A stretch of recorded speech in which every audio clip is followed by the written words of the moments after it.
And to wrap up our 2024 award show, we have the AEW yearly awards where we're going across the entire year, picking our favorite awards for our favorite wrestlers, potentially. So yeah, we're gonna go over the entire year, some of our favorite moments. If you watched our WWE video, this will be kind of the follow up to that. The AEW side will do all the same.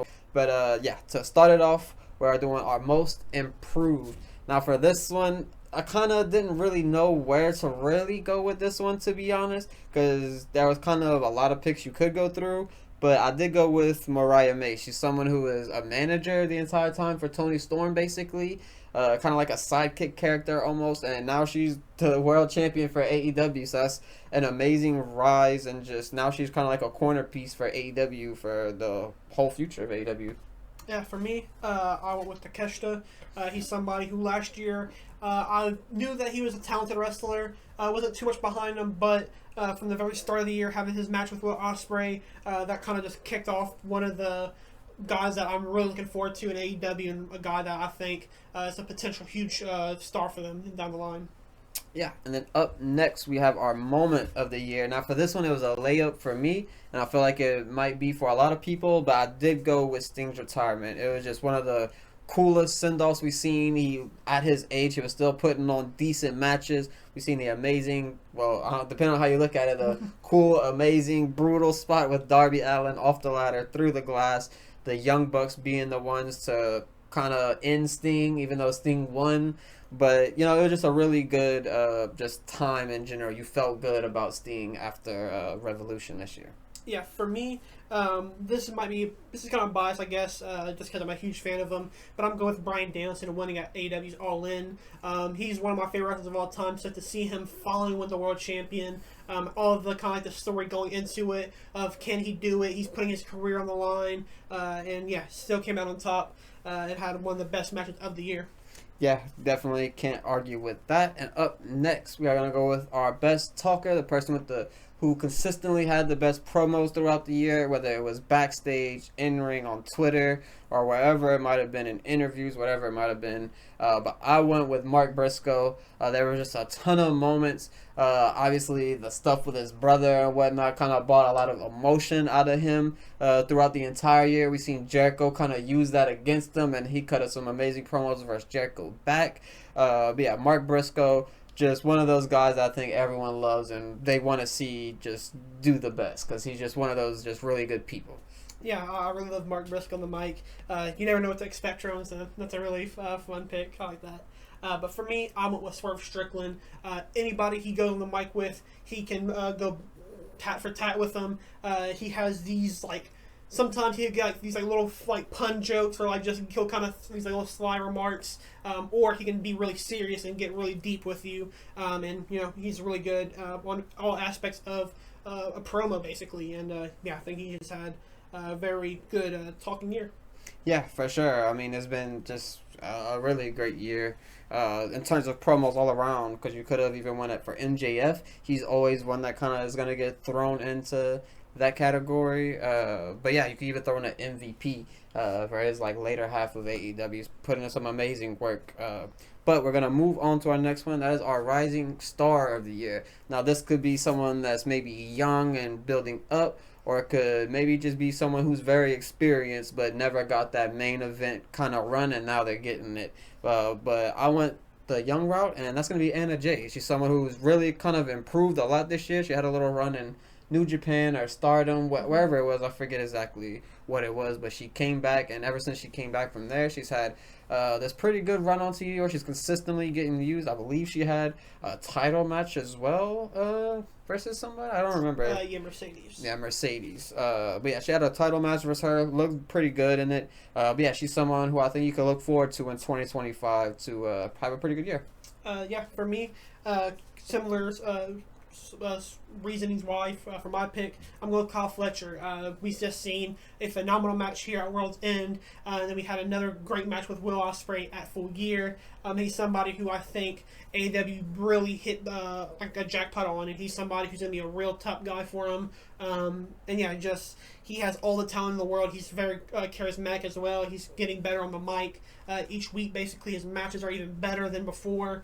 So he's somebody who I think, like I said, is going to be a huge win for AEW down the line. Yeah, and another person who absolutely destroyed it is going to be my next pick for this award, and that is our Workhorse Award. The person who consistently put on the best matches, was used the most, or whatever you want to base this off of, essentially. But the person I chose, just because I really wanted him to be here, is Swerve Strickland. He just absolutely crushed it all year long, from beginning to even currently now. He's still doing really good things with Bobby Lashley and the Hurt Business and whatnot. But yeah, Swerve Strickland just absolutely crushed it with Hangman Adam Page, with Samoa Joe at the beginning of the year as well. He was world champion twice, I believe, or maybe just once. But yeah, he was the one that lost to Bryan Danielson at All Out. And yeah, it was just an amazing year for him, and I think he's one of the top stars of all of wrestling now. Yeah, for me, I went with kind of the counterpart to him, and that is Will Ospreay. He is somebody who, at the start of the year, he came in hot, went against Takeshita, had that phenomenal match. Is pretty much at every PL or pay-per-view this year, I think, and is consistently just having phenomenal matches. He's having just great promos. He's doing better with his storytelling. A lot of people are still going to hate on him, but he's still great at that. But yeah, Will Ospreay, week in and week out, just showing it. Just finished up the Kano Classic as well. So yeah, just for me, just one of the best wrestlers, obviously ever, but one of the best this year for sure. And for our next award, we have our non-wrestling. This one was really hard for me because there's really not too many of these like kind of off-screen characters. There's a few you can kind of go about, but I feel like, in my opinion, the best one, the most used one, is Don Callis. He's kind of the one that helped bring in this era of Kyle Fletcher, which you just mentioned, and yeah, he's brought in a lot of people, like a Hobbs even. There's a lot of good things that kind of happen with Don Callis. He's almost like their Paul Heyman in a way. But yeah, I really love the work that he did this year, and hopefully kind of bring in some more talent and keep kind of uplifting a lot of these people. Yeah, for me, I went with Renee Paquette. She is somebody who is obviously on the pre-shows and stuff like that, but she does a phenomenal job at keeping you up to date on those pre-shows. But then also when she's on like the weekly shows, she's doing great at just interviews. She's kind of like the mediator between everybody. And yeah, she's just a phenomenal character. She's not over the top with what she might bring to the table, but she's very good at everything she does. So yeah, Renee Paquette. Great sign for AEW as well. They kind of needed somebody as like a backstage role that everybody can be like, oh, that's their person. And Renee, for me, is that person for them. She's just great at her job. Yeah, she also has this short series, I believe, that they post on their AEW show, where she does these interviews with some of the wrestlers and whatnot, and that's a pretty good watch. So yeah, shout out to Renee Paquette. Doing amazing things still. But moving on, we're going to go to our return of the year. And for me, it was a pretty easy one, and that's MJF returning. He had the Triple H gear on, the music hit, the crowd goes nuts. And yeah, it was just a really cool moment because Triple H was kind of just in the news as of that time, talking about the Will Ospreay thing. And then he returns as Triple H in the jacket and everything, and it was amazing. It was one of my favorite returns, is that Triple H return. So him doing that, kind of bringing that back a little bit, was amazing. Yeah, for me, this isn't really a return, more of a debut. But I'm going with Bobby Lashley. He's somebody who I think he's a big impact player for him. I think he will is kind of a difference maker for him. And he's a unique character. There's not many big guys who have that star power like Bobby does. And then he went on to have a good opening match with Swerve, which I think is really going to kick him off into 2025. It's just hopefully we get more of them. I think that's the real thing. Because we haven't seen him too much, but I think down the line we're going to see him a lot more. Yeah, and now we're going to get into some really fun awards here, and that is our heel and face of the year. Now we're going to start off with our heel of the year, and I'm going to base this completely off of recency bias, just because it's been so just crazy, and I don't see how you can't have this guy as your heel of the year, and that is Jon Moxley. The whole bag over Danielson's head, and just everything he's still currently doing. He just destroyed Darby Allin this past week as of the recording of this. And yeah, Jon Moxley, he's just the menace heel that I think every company wants. Yeah, he's amazing. Yeah, there's not too many heels out there that have attempted murder charges right now. So yeah, he's my pick as well.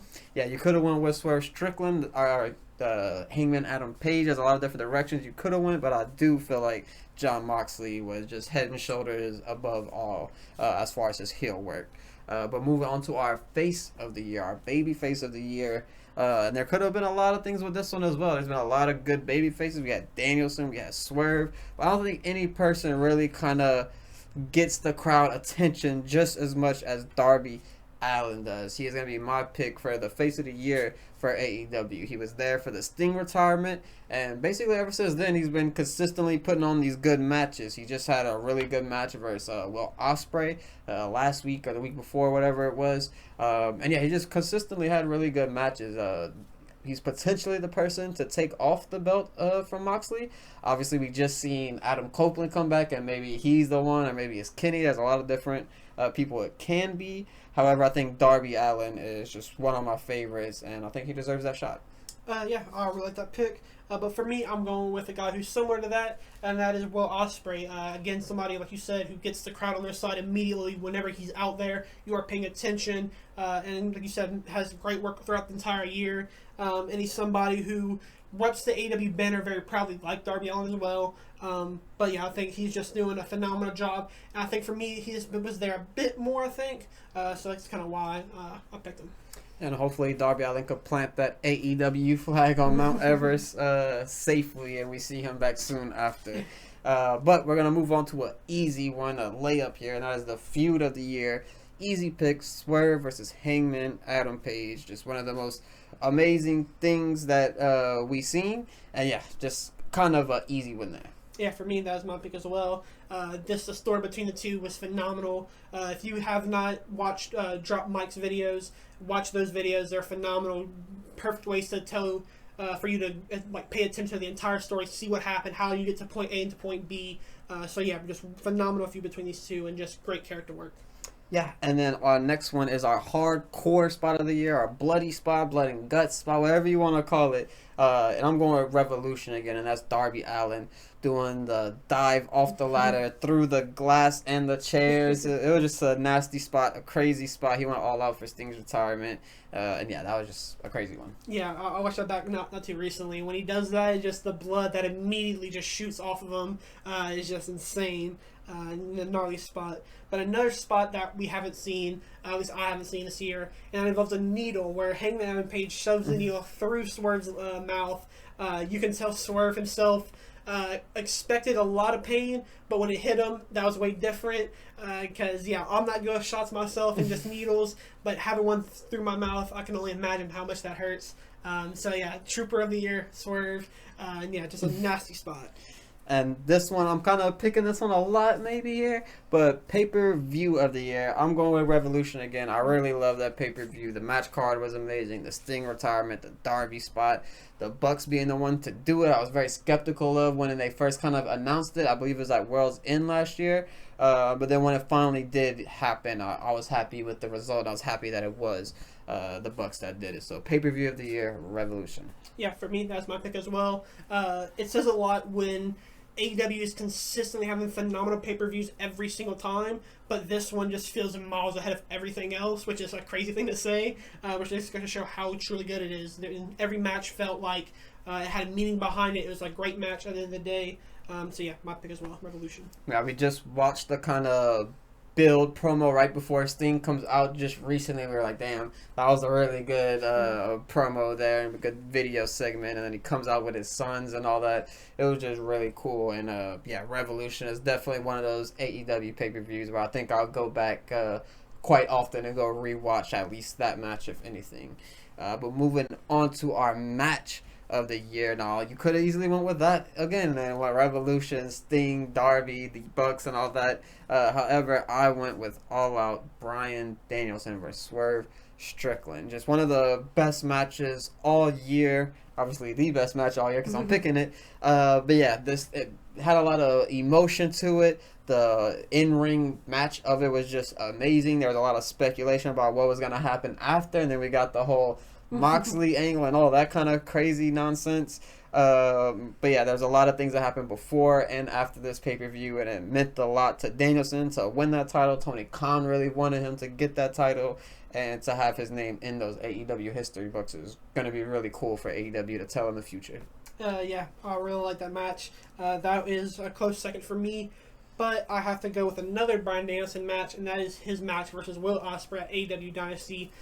Two of my favorite wrestlers currently in all time, probably. But yeah, just two styles that I just love, and they just had phenomenal chemistry on the night. I've seen a lot of people even say that they don't like the match now or something like that, but I don't see how you can't like that. To me, that is exactly what I love about professional wrestling, just two phenomenal athletes going at it, going move for move, trading holds and stuff.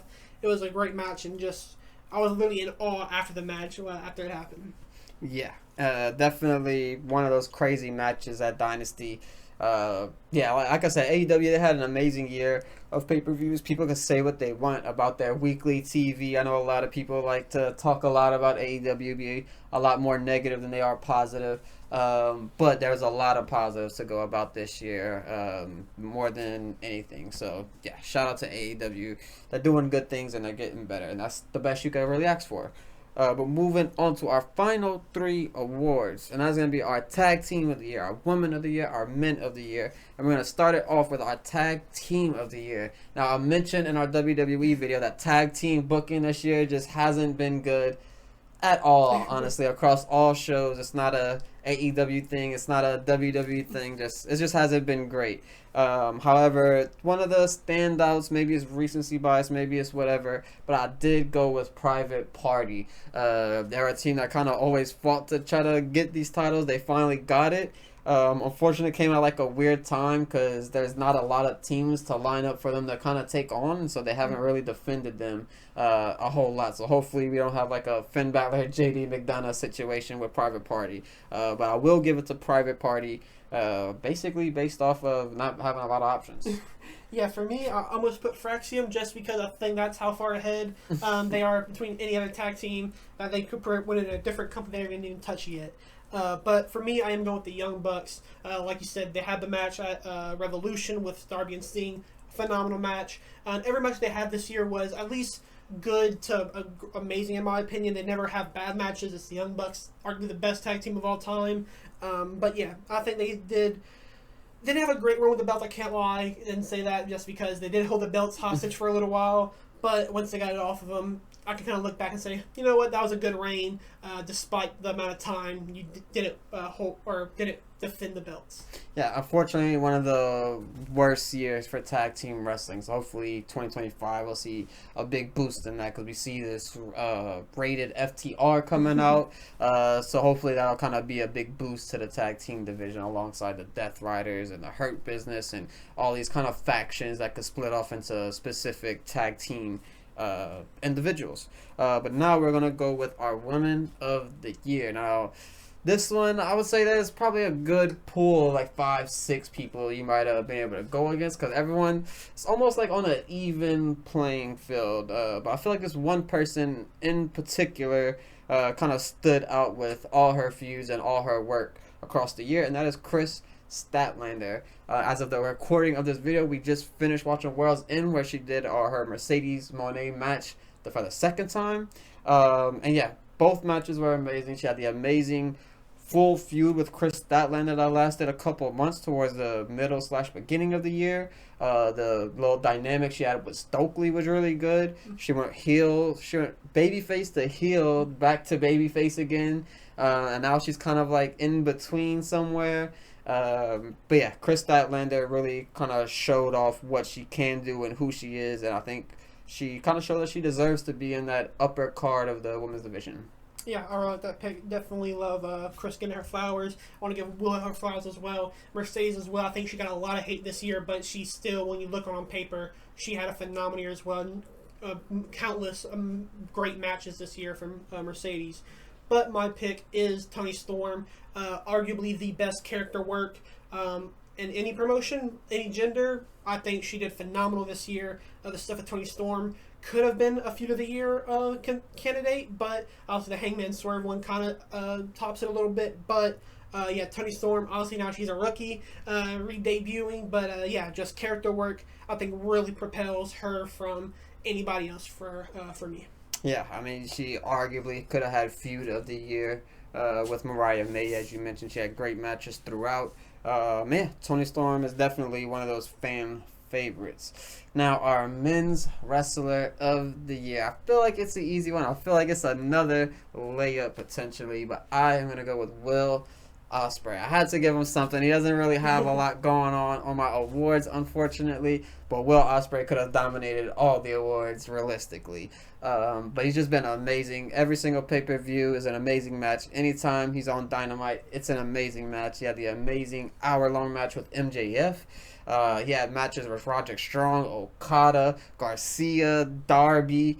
There's so many really good matches that happened this year with Will Ospreay, and he was able to improve even more. Because when he first came onto AEW, he wasn't doing the most amazing promos. People were kind of like, whatever. But now he's almost like a trained professional, like he's been doing TV wrestling forever. Because he's doing all the little camera things and all that kind of little stuff that I wouldn't even know. But yeah, Will Ospreay just dominated this year, and it's been amazing to watch. Yeah, for me, it was a 3-horse race. I wanted to give it to Danielson because he's my fan favorite.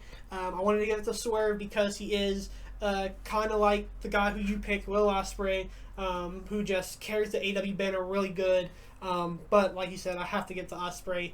Consistently the greatest matches I think I've ever seen. He's on a streak of just phenomenal matches. I don't know one bad match that man can have, but just anybody he can work with, it's always great somehow. And yeah, he is just it's insane how, because he's still fairly young, he still has a lot of years ahead of him, and I think he can only get better, which is crazy to say.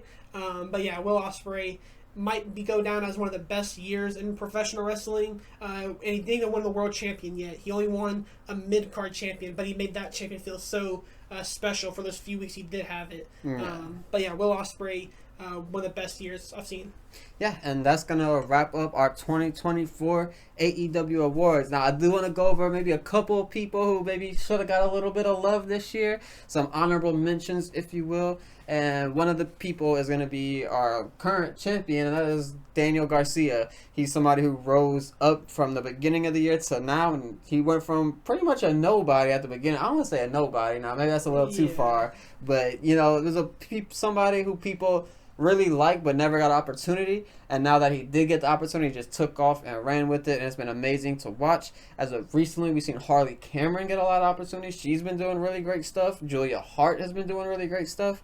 Anybody else that I'm missing that you want to kind of give an honorable mention to? I think Willow as well. She didn't win any of the women's awards. However, I think the reason why she didn't win is simply because she wasn't getting booked as much as some of the other women.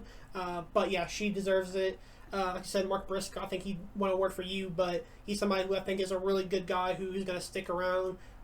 John Moxley, who kind of took the belt and just made it so interesting now, because now we're like, what is he going to do next? What does he mean by he's going to take over AEW? What does he mean he's going to destroy AEW? So I think he deserves a lot of credit. But yeah, just literally, I think this year for AEW is going to be very underrated in the history books. They never, even though weekly shows weren't that bad, maybe had a few episodes that may have been a little iffy, but I think consistently it was a very solid show throughout the year. The pay-per-views are unmatched. Yeah, this was a really good building block year, I would say, for AEW, where maybe you didn't fully get the stars out of everybody, but you're creating them as we're going into 2025. There's more people I'm looking forward to with AEW, such as a lot of these honorable mentions that we just went. I think Harley Cameron has a bright future. Ricochet still getting his feet wet. There's still the whole Hurt Business, who still barely has done anything and touched anybody. Kenny Omega just returned. Adam Copeland just returned. So there's a lot to look forward to with AEW in 2025. And so yeah, hopefully we can calm down a little bit of the hate in 2025. Hopefully AEW makes a little bit better booking decisions in 2025. And yeah, it's just going to be a really good year in general, I'm going to predict. And yeah, we appreciate you guys for watching, and that is our 2024 AEW Awards.